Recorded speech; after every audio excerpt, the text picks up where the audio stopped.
Bem-vindo ao canal fechado com o Verdão. Bora para falar do nosso Verdão. O Palmeiras é líder geral de novo. É favoritíssimo, tá invicto no Paulistão e Verdão é exaltado.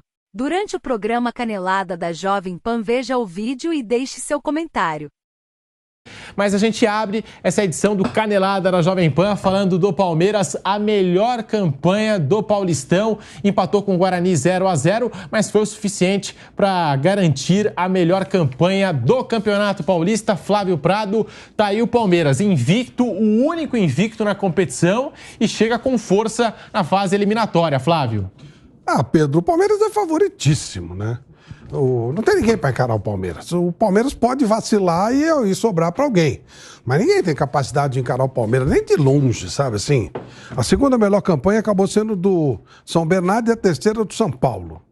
O Corinthians ficou com a quinta melhor campanha. Então, teoricamente, os dois times, né? Falando em grandes, né? Você pode imaginar. Porque aí, por exemplo, o São Bernardo, ele está no grupo do Palmeiras. Já cai fora. Dentro da normalidade, já cai fora. Aí viria o segundo time com mais próximo do Palmeiras, é o São Paulo. É uma distância gigantesca, né? A distância aqui já chega em 5 pontos. Então o Palmeiras, ele é favoritíssimo. O Palmeiras só não ganhou o campeonato se ele tirar o pé, se acontecer uma zebra muito grande. Lembrando que na final são 2 jogos, né? E aí realmente não vejo ninguém nem próximo de ter capacidade de encarar o Palmeiras. Nem São Paulo, nem Corinthians, muito menos as equipes menores. O Palmeiras, ele tá sobrando muito. Em termos de Campeonato Brasileiro, ele já é favorito. Imagina o Campeonato Paulista, para mim, não tem nem disputa. Se o Palmeiras jogar com naturalidade, ele ganha de novo o campeonato com muita facilidade. Depois eu vou puxar direitinho todos os dados do Palmeiras, mas é impressionante. O Verdão, no ano passado, perdeu para o Atlético Paranaense pelo primeiro jogo da Copa Libertadores, as semifinais. E depois só voltou a ser derrotado para o Internacional na última rodada, com o Campeonato Brasileiro já garantido. Então, num espaço de 6 meses, porque essa derrota para o Atlético Paranaense completou 6 meses agora. Num espaço de 6 meses, o Palmeiras só foi derrotado uma vez e foi para o Internacional na última rodada. Eu acho que ele só perdeu 7 jogos, o ano inteiro. E 2 vezes para o São Paulo, 2 vezes para o Atlético Paranaense. Aí você pode colocar a derrota também no Mundial de Clubes, se quiser, né? Aquela derrota. Eu acho que conta, sim, nessa ainda Chelsea. Entra. Mas são 7 derrotas no ano inteiro, o que é, convenhamos, uma campanha extraordinária, né?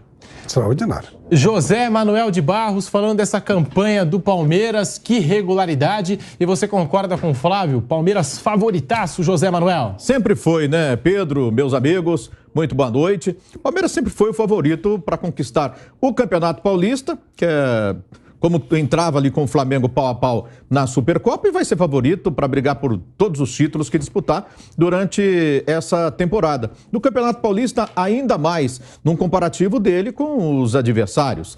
Dá jogo nos clássicos? Dá jogo, mas ele vai ser apontado sempre como favorito nas quartas, na semifinal e na final. Não tem o que fugir dali, porque tem um time armado, bem montado, sabe o que quer, sabe o seu jeito de jogar e é muito forte, né? E até nesse próximo jogo já, o São Bernardo vem fazendo uma bela campanha. Eu vi que ele não utilizou alguns titulares hoje, mas foi eliminado na Copa do Brasil pelo Náutico e perdeu o jogo em casa hoje, né, pro Água Santa. Ou seja, não sei se está acabando o fôlego também.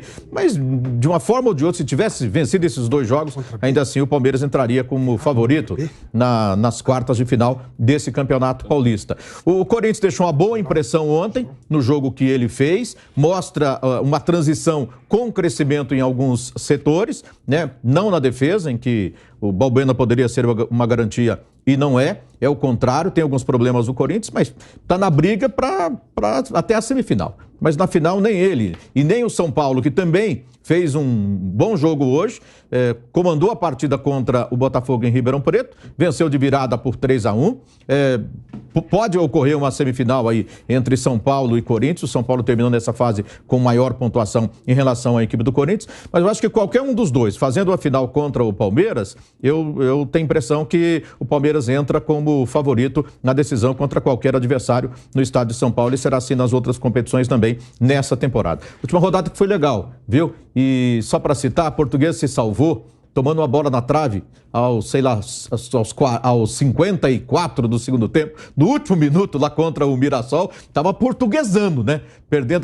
Sendo rebaixada no minuto final de jogo, bola foi na trave, não entrou e a Portuguesa se salvou. Um dos resultados interessantes dessa última rodada. Já vai deixando o seu like aqui no canal do YouTube Jovem Pan Esportes, o Canelada só está começando. Bruno Prado, você que analisou essa partida aqui na Jovem Pan, ao lado do Nilson César, na transmissão pela rádio Jovem Pan, pelo canal do YouTube Jovem Pan Esportes. Gostou do Palmeiras hoje? Palmeiras favorito, Bruno Prado? Olá, Pedro. É favorito, sim, ele é o melhor time do campeonato. Aí tem mata-mata, né? Às vezes no mata-mata acontece alguma coisa diferente, mas o melhor time é o Palmeiras, sem dúvida. O Palmeiras é o favorito a ganhar o Campeonato Paulista. No jogo de hoje não foi uma grande partida do Palmeiras, foi melhor que o Guarani, principalmente no segundo tempo. Poderia ter vencido, criou chances, jogou o suficiente para ganhar do Guarani, mas não foi das melhores partidas do Palmeiras, não. Muito quente, principalmente no primeiro tempo, até o jogo foi paralisado para que os jogadores se reidratassem, mas não foi assim uma partida espetacular. O último jogo com a Ferroviária em casa também não foi bom, mas de qualquer maneira o Palmeiras está invicto de novo, fechou a primeira fase do Paulista do ano passado também invicto, só foi perder o primeiro jogo da final para o São Paulo e depois conseguiu reverter, e outra vez o Palmeiras fecha essa primeira fase com 12 jogos sem perder para ninguém, chega forte para o mata-mata do Campeonato Paulista. E para você, Nilson César, muito boa noite. Gostou do que viu do Palmeiras hoje? Mas é um Palmeiras muito regular, né, Nilson? Você acha que chega como favorito, o time a ser batido nesse Paulistão, nessa fase eliminatória? Boa noite. Oi, Pedro. Boa noite para você, boa noite para os amigos da PAN. É o time a ser batido, sem dúvida, o Palmeiras. Hoje jogou mal. Hoje o time do Palmeiras não foi bem, não. O Palmeiras jogou muito abaixo do que a gente espera do Palmeiras, né? Os dois meninos foram mal. O Giovani no primeiro tempo foi muito mal e o Endrick no segundo tempo não pegou na bola. Muito mal. Os dois meninos foram muito mal no Palmeiras. É aquela tal história. Agora é um jogo único, né? Vai um empatezinho aí. Não empatou com o Guarani? Empatou com o Guarani. Pode empatar com o São Bernardo. Por quem disse que não pode empatar? Empata um jogo com o São Bernardo, vai para pênalti e pode ficar fora do campeonato. Então, é essa história. Agora entra numa fase de mata-mata. Entendeu? Claro que o Palmeiras é favorito. Vai jogar em casa contra o São Bernardo. É o favorito para conquistar a vaga para a semifinal do campeonato. É o favorito numa eventual decisão do campeonato também, o Palmeiras. Mas o São Bernardo é um time chato, hein? É um time duro de ser batido também, né? Então vai jogar a vida contra o Palmeiras para ver se consegue tirar o Palmeiras do campeonato. Eu não vejo hipótese do São Bernardo vencer o jogo do Palmeiras, mas vejo sim uma hipótese de um empate. São Bernardo e Palmeiras, e aí uma decisão podendo ir para pênalti, né?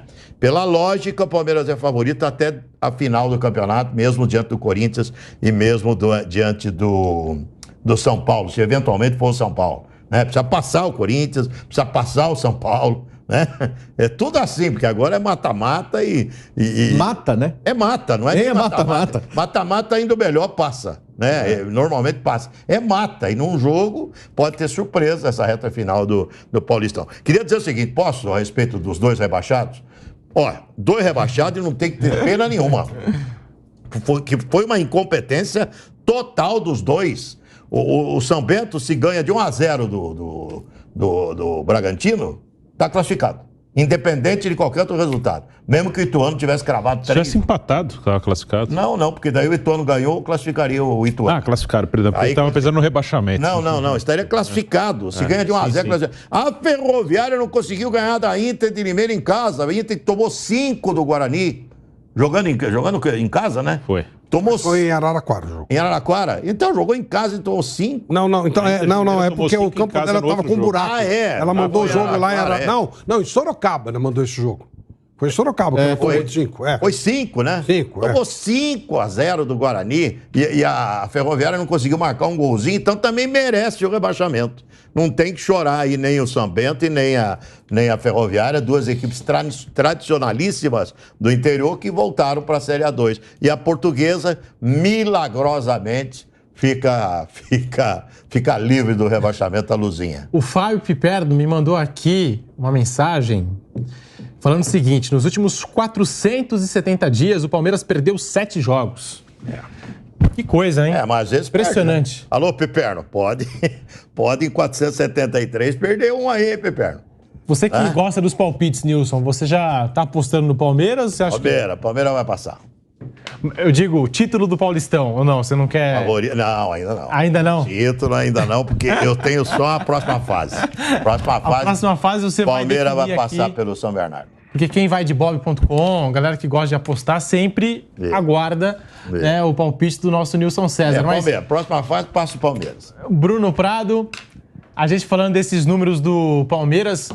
Apenas uma derrota nos últimos 6 meses e agora o Piperno fazendo esse levantamento. Em 470 dias, né, o Palmeiras não sabe o que é derrota. Perdeu 7 jogos. Nos últimos 470 dias, perdeu 7 jogos. Né? Mais do que um ano e 3 meses. Isso, maravilha, hein, Piperno? É, muito bom. Isso é... Ele virou a noite fazendo as contas. É um time duro de ser batido mesmo. Foram, nesses 7 jogos, uma para o Chelsea, 2 para o São Paulo, 2 para o Atlético Paranaense, uma para o Ceará e uma para o Internacional. Foram as derrotas do Palmeiras no ano passado. Esse ano ainda não perdeu. Então, tem o Chelsea, que é um time europeu, tem um outro nível de disputa. Ele perdeu só para o São Paulo, para o Atlético Paranaense, que esses dois ganharam 2 vezes do Palmeiras, para o Ceará e para o Inter. Só 4 times aqui do futebol sul-americano derrotaram o Palmeiras aí nos últimos 400 e poucos dias, né? Então, realmente não é fácil ganhar do Palmeiras. É um adversário muito duro para qualquer equipe aqui da América do Sul. E o Nilson falou dessa questão que envolve o Endrick, o Giovani, os 2 garotos. O Abel Ferreira hoje começou com o Giovani e no segundo tempo já voltou com o Endrick. Você gostou da partida dos dois? Achou uma partida apagada? Concorda com o Nilson? Não, os dois foram mal, né? Tanto o Giovani quanto o Endrick. Os dois participaram muito pouco do jogo. O Giovani é um jogador que tem uma característica mais de buscar o drible, de jogar... Ele mais uma vez, jogou aberto pelo lado direito, onde ele normalmente joga. Ele tem essa característica de tentar jogada individual, até tentou, mas não estava num bom dia. No intervalo entrou o Endrick, entrou como centroavante. Aí o Dudu passou para o lado direito, o Rony foi jogar do lado esquerdo. Mas o Endrick também não conseguiu participar do jogo. O Giovani até participou um pouquinho mais, mas os 2 meninos estiveram bem abaixo do esperado. Falando aí de Giovani, de Endrick, Flávio Prado, tá aí. O Abel Ferreira começou com o Giovani. Tinha até uma questão antes da bola rolar sobre os jogadores pendurados. Ainda assim, o Dudu que estava pendurado, o menino pendurado, eles começaram jogando e o Endrick ficou no banco. Será que é algo que a gente pode ver também na fase eliminatória, a partir das quartas de final, o Giovani como titular, Flávio? Eu acho que sim. O Palmeiras, inteligentemente, está usando esse campeonato como um laboratório. Está botando os meninos para jogar, fixou o Endrick. A oscilação dele é naturalíssima, como o Giovani será natural. O moleque tem 16, o outro tem 17. Vocês estão muito jovens, muito menininho. Normal, mas normal mesmo. E agora é um bom momento para isso. Então hoje, por exemplo, os dois jogaram mal. Matou o Guarani. O que aconteceu? Nada. Né? Então dá para o Palmeiras ter esse tipo de exercício nesse momento, dar uma maturada nos meninos aí, e na hora da necessidade mais premente, na hora do Campeonato Brasileiro, vão estar mais prontos, vão estar mais rodados, vão ter vivido decisões que agora são decisões. Meninos vão entrar, vão jogar um pouquinho, tal, vão sentir como é que é, vão se acostumar também com marcações mais fortes, com jogadores mais fortes fisicamente, enfim. Bem natural tudo o que está acontecendo, inclusive a oscilação desses garotos. Para mim está tudo dentro da normalidade. E para você, José Manuel de Barros, falando dessas 2 promessas do Palmeiras, Endrick e Giovani, hoje o Abel começou com o Giovani, Zé. Não, eu acho até interessante isso. Tira um pouco do peso do Endrick, né?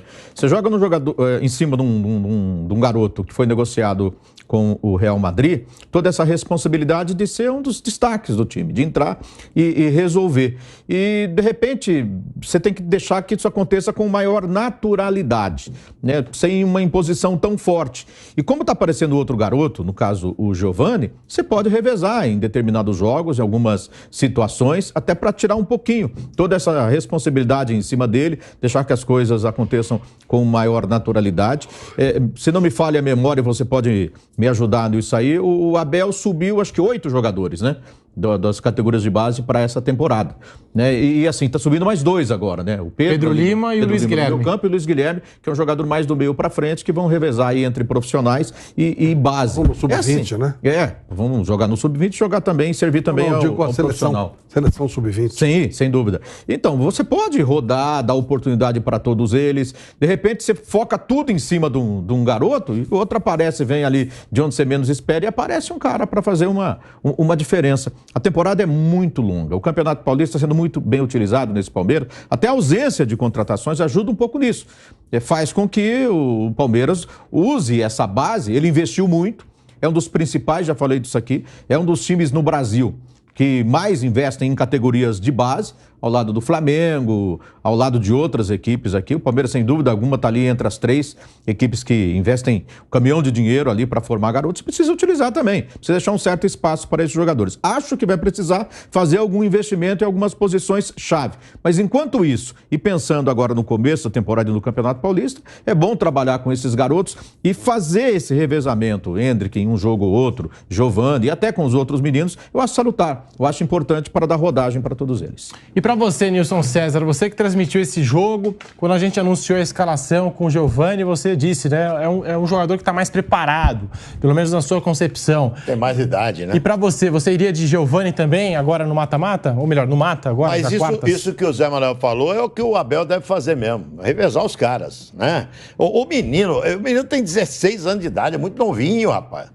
Tá cheirando leite ainda, saiu da mamadeira recentemente, entendeu? Tem que entender isso, não adianta, agora você entra aí, resolve tudo, vira o Ronaldo Fenômeno, porque você é fantástico, sensacional, já foi vendido pelo Real Madrid, você vai arrebentar, você vai acabar com todos os jogos. Não vai! Claro que não vai, entendeu? Essa carga por cima do menino é terrível, porque mexe com todo emocional. Você quer que eu use uma palavra chique? Vai lá, vai lá. Mexe com o psique, mexe com a alma do cara, é verdade. Mexe com a alma. Psique é chique, hein? Psique é alma, né? Sou marido de psicóloga, então eu sei isso, né? Psique é alma, mexe com o psique do cara, mexe com a alma do cara, sabe? E o garoto sente. Outro dia ele saiu e foi chorar. Foi chorar no banco, não foi? Ele saiu, colocou cobriu o rosto. Porque estava chorando no banco. Claro, o emocional, ele define tudo na vida de qualquer um de nós. Se você não estiver bem emocionalmente, você acha que você vai realizar um bom trabalho?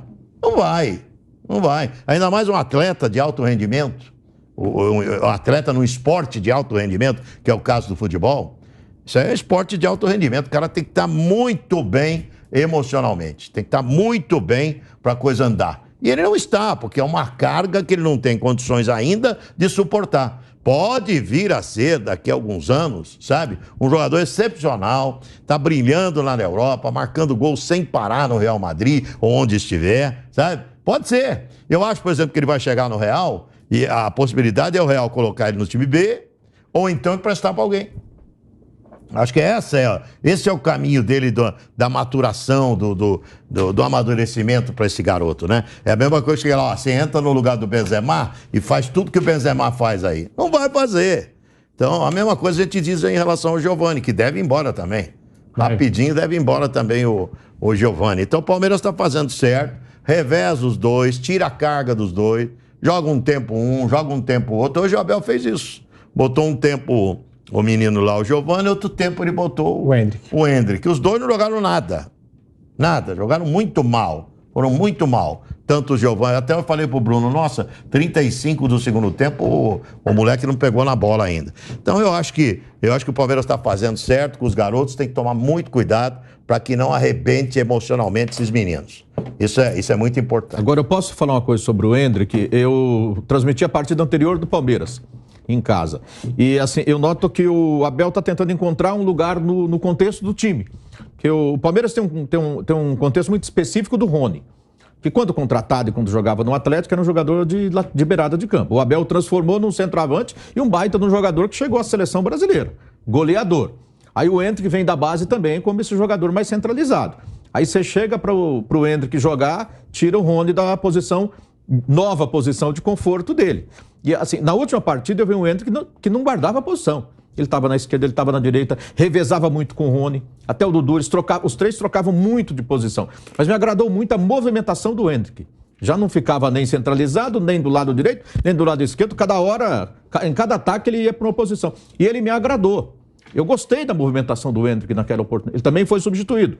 Ele saiu o Giovani, entrou depois, entrou mais ali fixo pelo lado direito, mas assim, eu acho que ele está, no contexto do time, ele está tentando arrumar um lugar e uma melhor maneira de ser utilizado. O Abel é inteligente, está buscando um espaço para ele. Eu acho que é questão de tempo e essa evolução vai acontecer de forma natural.